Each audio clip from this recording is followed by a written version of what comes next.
Hello everybody. तो आज आपके सामने मैं दोबारा आया हूँ एक नया वीडियो लेकर के। एज आई प्रॉमिस्ड कि अब से वीडियो रेगुलर आएंगे, तो मैंने अपना प्रॉमिस रखा है। नाउ इट्स योर टर्न कि आप अपने एग्ज़ाम में अच्छा परफॉर्म करो और बेहतरीन नंबर ला कर दिखाओ, ठीक है। और जहाँ तक हमसे हेल्प होगी मैं आपको डेफिनेटली करूँगा। तो आज के इस वीडियो में हम लोग बात करने वाले हैं एक एग्जाम में आने वाला जो क्वेश्चंस होता है ना बेटा, उसके पैटर्न कैसे होते हैं। बच्चे अक्सर कंफ्यूज रहते हैं कि सर कैसा क्वेश्चन आएगा, कौन कौन से क्वेश्चंस आ सकते हैं, कौन कौन सा चैप्टर से क्वेश्चंस आता है।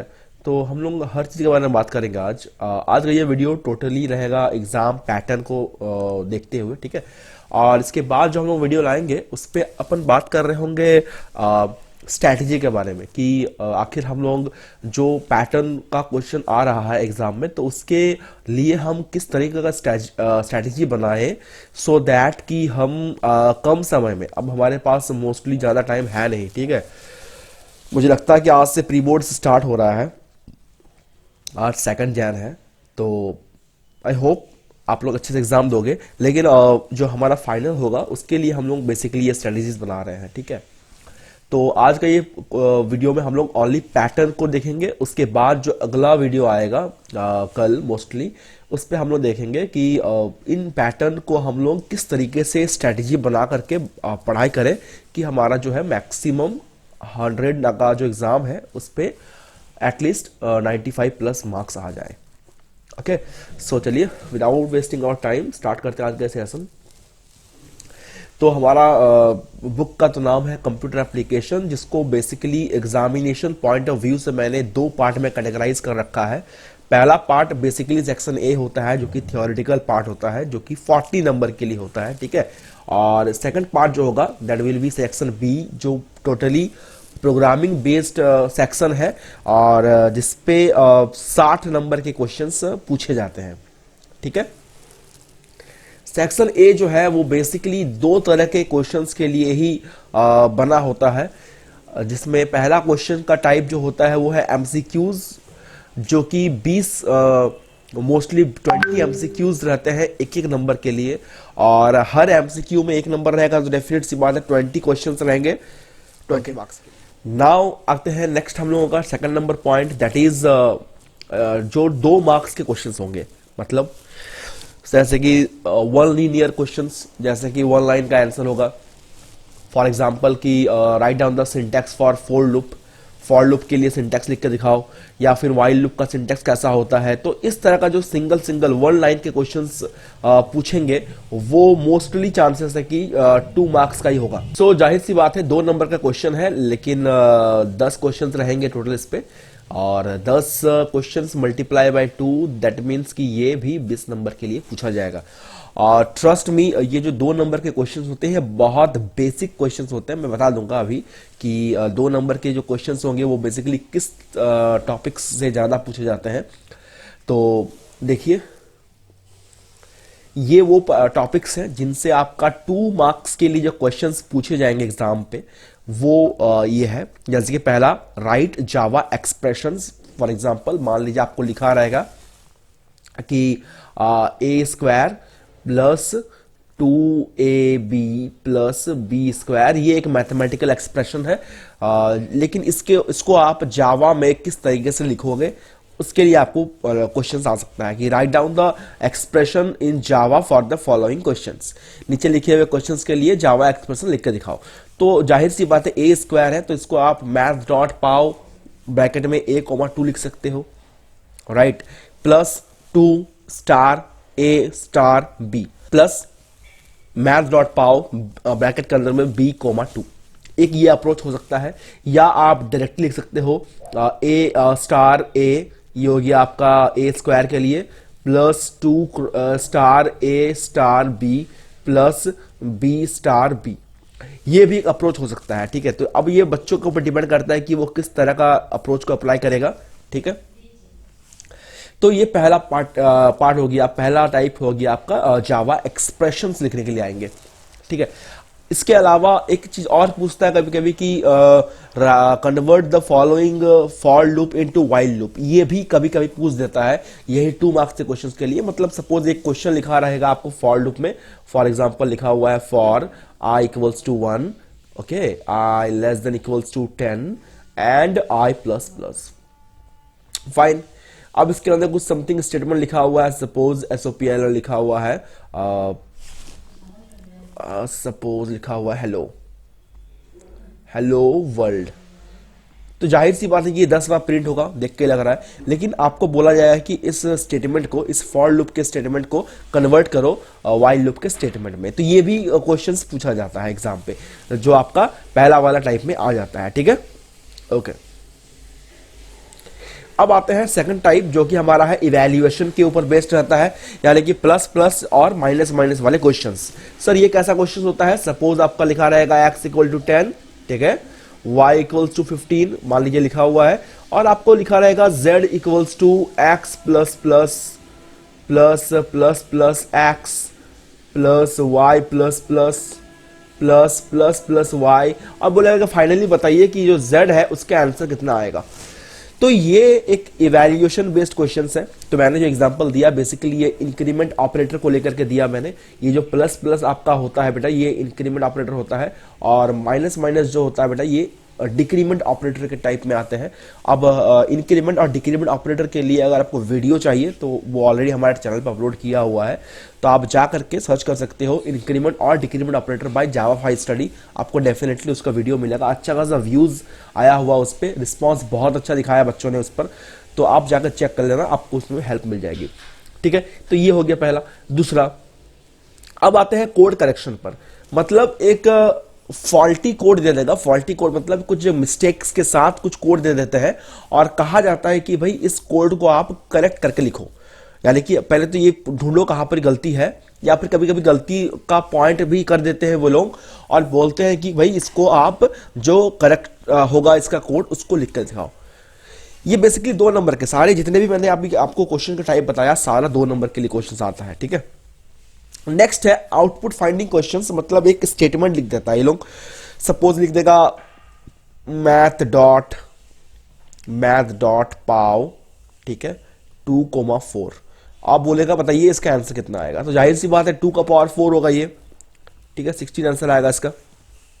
तो ये आपका सिंपल इस तरह का क्वेश्चंस भी एग्जाम में पूछता है, जो आपका मैथ क्लास के ऊपर बेस्ड रहता है। आउटपुट फाइंडिंग क्वेश्चन स्ट्रिंग के ऊपर बेस्ड रहता है, एरे के ऊपर बेस्ड रहता है।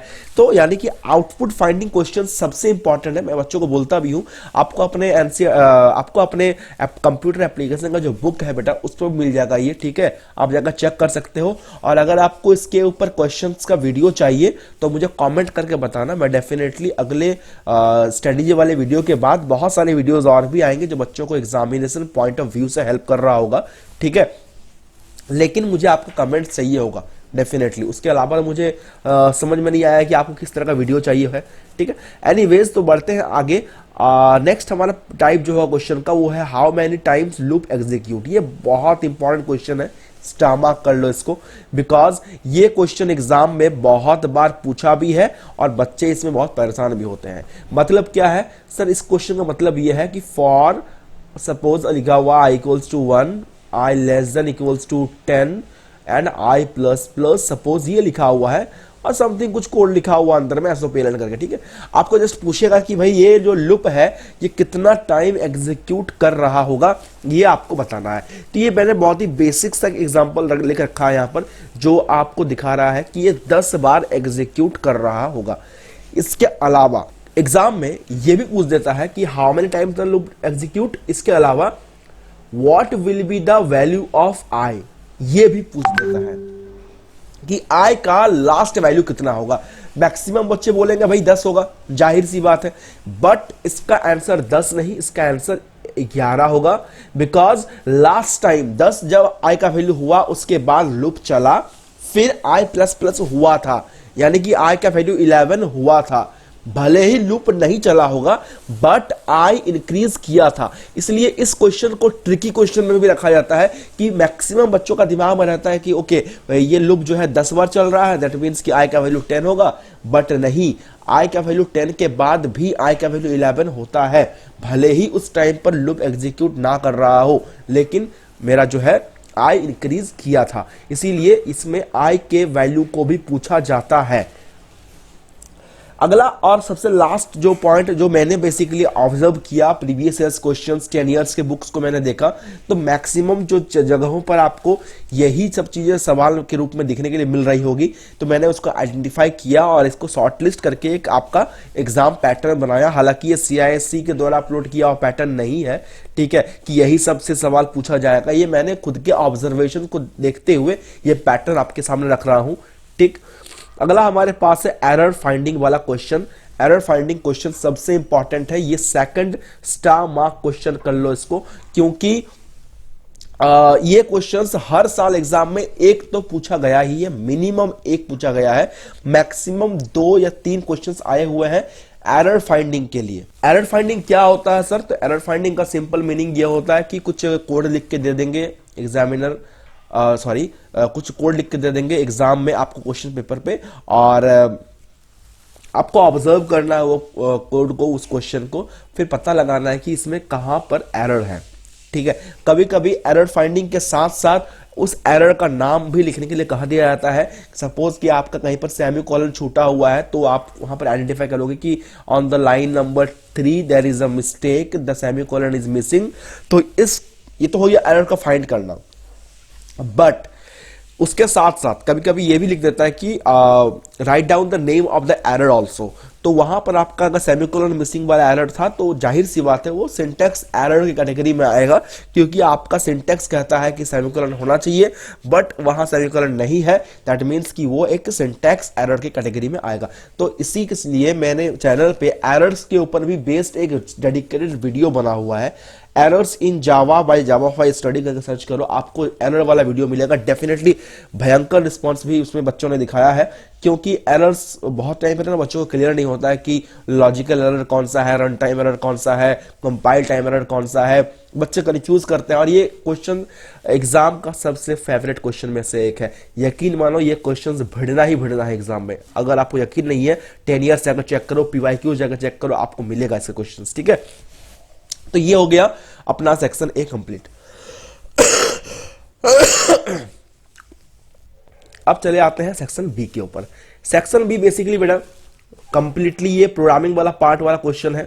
आपको मैंने पहले बताया था कि इस पैटर्न इस सेक्शन पे आपका ओनली प्रोग्रामिंग ही रहेगा, और पिछला वाला वीडियो में आपको मैंने एक प्रोग्रामिंग करके दिखाया भी था, वैसे ही प्रोग्रामिंग्स आते हैं। लेकिन मैंने ना कुछ ऑब्जर्व करके क्वेश्चंस के कैटेगराइज कर रखा है मैंने, किस किस तरह के क्वेश्चंस आ रहे होते हैं। मैं एग्जैक्टली नाम तो नहीं बता पाऊंगा कि यही क्वेश्चन आएगा एग्जाम पे, दैट इज इम्पॉसिबल, लेकिन मैं कह सकता हूं कि हाँ इस तरह के कैटेगरी वाले क्वेश्चंस आ सकते हैं। जैसे सबसे पहला क्वेश्चन जो मैं कैटेगराइज किया हूं वो है description based questions. Description based questions किस तरह के होते हैं भाई? तो जैसे आपने शायद अपने क्लास में किया होगा, या फिर मेरे चैनल पे भी अपलोड किया हुआ है, इलेक्ट्रिसिटी बिल कैलकुलेशन वाला क्वेश्चन आता है। फिर आपका कुछ किलोमीटर चला हुआ रहता है कोई कार, उसके बाद हर किलोमीटर के लिए इतना रुपया चार्ज किया जाएगा। उस तरह का जो क्वेश्चंस का टाइप होता है वो डिस्क्रिप्शन प्रोग्रामिंग में आता है। हालांकि मैंने जो कल आपको प्रोग्रामिंग करके दिखाया था वो डिस्क्रिप्शन प्रोग्रामिंग का ही एक टाइप था, मैं नहीं कह सकता कि वो डिस्क्रिप्शन प्रोग्रामिंग ही है।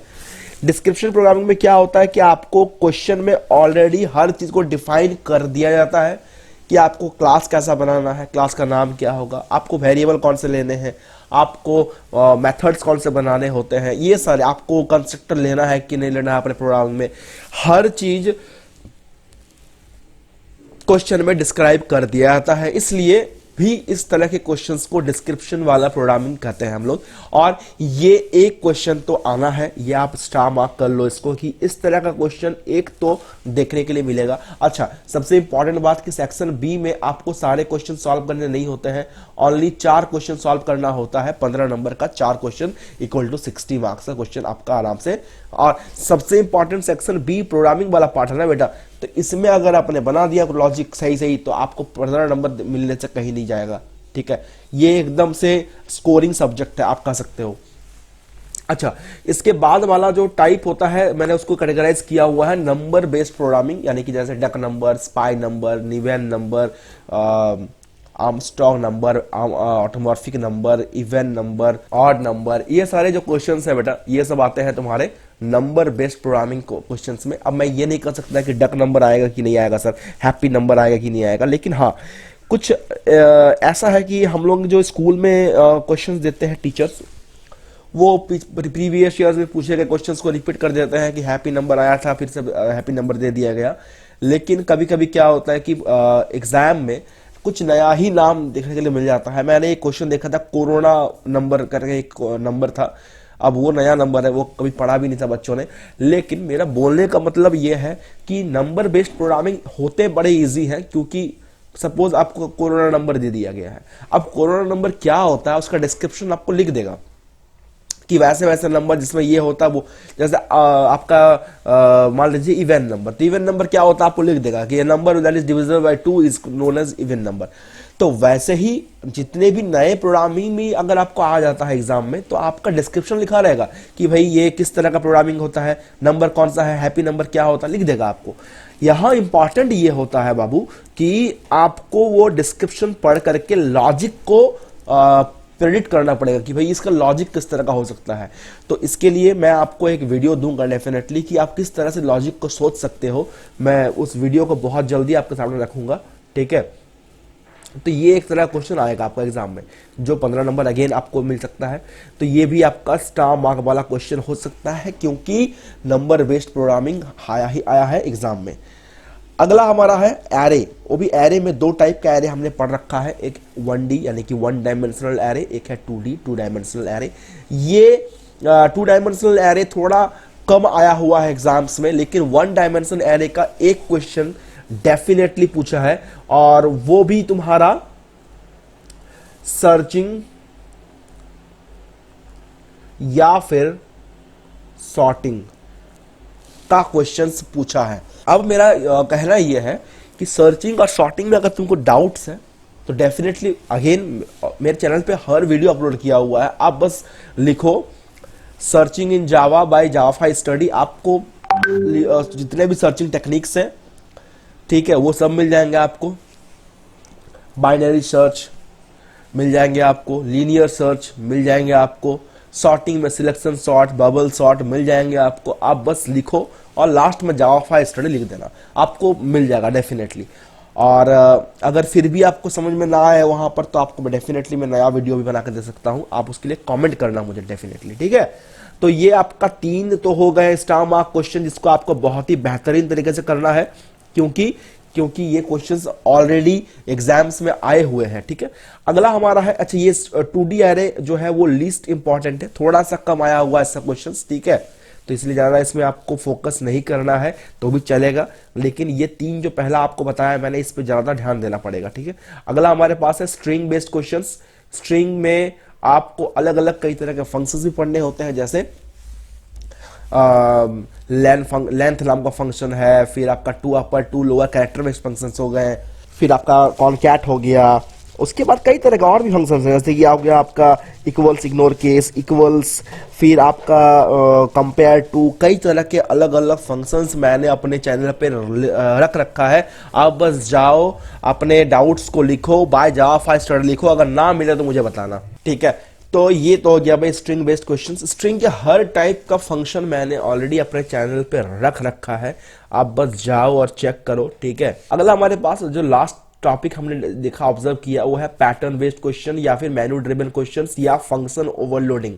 ये देखो, ये क्वेश्चन फंक्शन ओवरलोडिंग वाला क्वेश्चन 2020 में आया हुआ था, मैंने कल ही बताया आपको उसके लिए क्वेश्चन, ठीक है।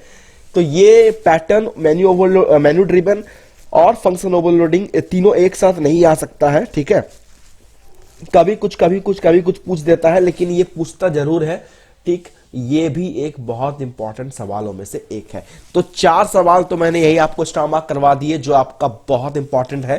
पैटर्न वाला क्वेश्चन यानी कि आप देखते हो कि शायद 1 1 2 1 2 3 1 2 3 4 लाइक दिस, ये है पैटर्न वाला क्वेश्चन, जो क्लास 9th में आपने ऑलरेडी कर रखा है। थोड़ा रिवाइज चाहिए, वो भी मेरे चैनल पे अपलोड है बेटा, जाके वो सर्च तो करो, लेकिन लास्ट में लिख देना बाय जावा स्टडी।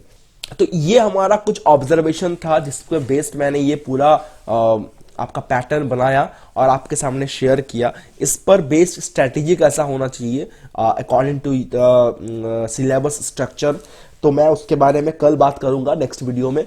तो आज के लिए बस इतना ही था। अगर आपको और भी कुछ एक्स्ट्रा इसके बारे में जानकारी चाहिए तो आप कमेंट में कर सकते हो मुझे इन्फॉर्म, ठीक है। तो मिलेंगे आपसे नेक्स्ट वीडियो में बहुत ही जल्द। तब तक के लिए तैयारी करते रहो, खुश रहो, गुड बाय।